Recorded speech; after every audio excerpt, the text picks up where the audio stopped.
it falls short sa exacting standard ng ating batas na lalo na money appropriations must appear the true and correct value kung anong gusto mong what would be the application for the money for public money. Pagka ganon, there's something terribly wrong. And as a matter of fact, I would say, kung may mga blanco yan lumusot, that is not a valid legislation.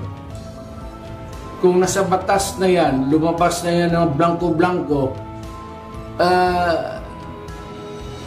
either it could be filled up before or after sa Congress,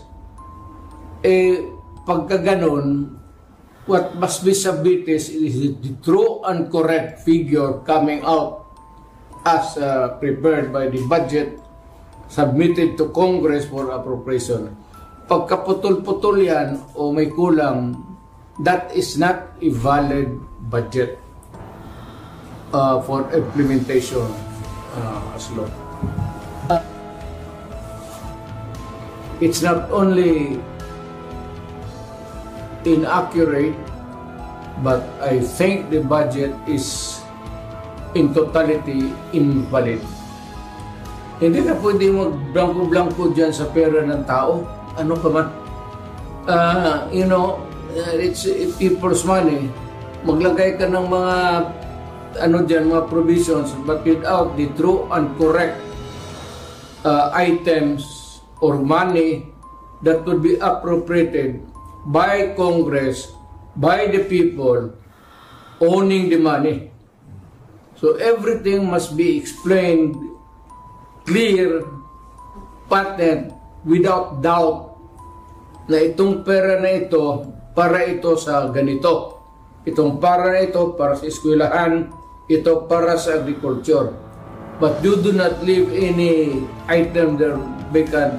Itong pera na ito blanco to be filled up later on. That is not allowed by law. Kung sino man ang niyan, they have to give us the explanation. Otherwise, sabihin ko sa mga Pilipino, huwag na kayo magbayad ng buwis ninyo. Ganun lang naman, pinagsasayan ito kumang na to. Puro check-in na blanco. Then they try to pass it as a law, and they are free to choose now the amount which they want to place. Hindi natin alam kung ano ang reserba nila, kung anong gusto na ilagay, sobra doon sa pera natin. It could be that the money is in the hands of the government now, or future appropriations, or reserva ba ito? If it is does not clear anything, then that is invalid and not correct. Hindi talaga pwede. That's plain, that's bullshit. In plain, that's bullshit. In plain, that's bullshit. Either somebody there is stupid or more stupid than the others.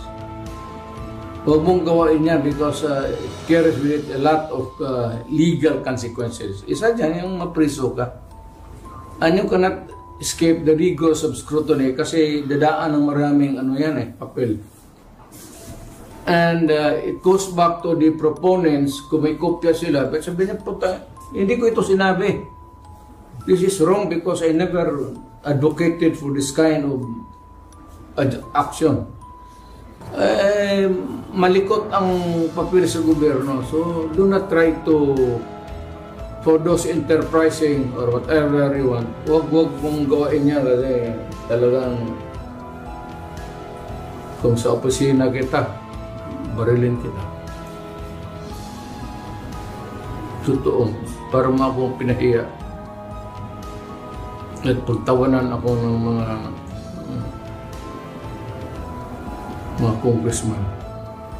Barilan ka agad para wala ng istorya.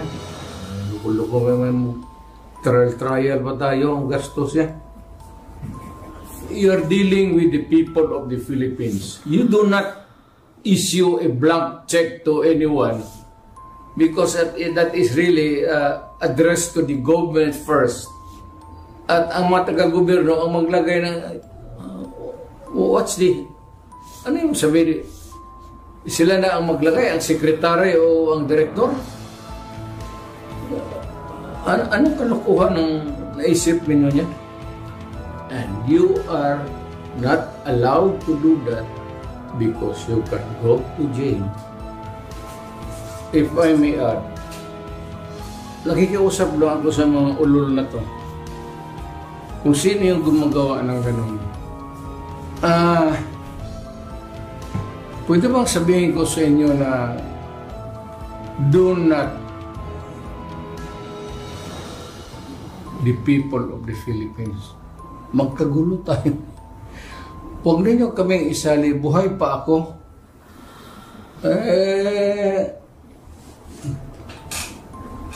Saka nandyan yung military pati police hindi papayag ng I know them. The ever vigilant na military pati police. Hindi papayag ng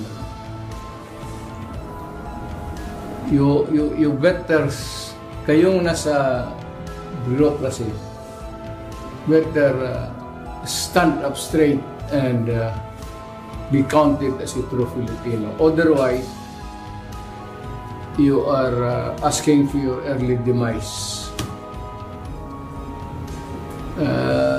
Alam mo, pag nagkudita ito, patayan left and right yan, baka una kayo.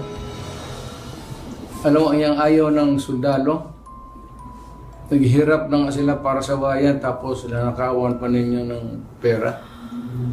Hindi, ibigay na ninyo sa mga sundalo sana yan. Bakit pa ninyo, not good. Not good. Yan lang ang payo ko sa inyo. Sabi, nag-warning ako sa inyo, huwag kayong gumagawa ng ganun. Pagka marami, hindi papayag ang sundalo niya. Kiyariin kayo, sigurado ako niyan. Kilala ko ang sundalo. Naging presidente ako. Napipigilan lang. Pero pag if it goes haywire, bahala kayo. Basta ako nagbigay ng warning sa inyo.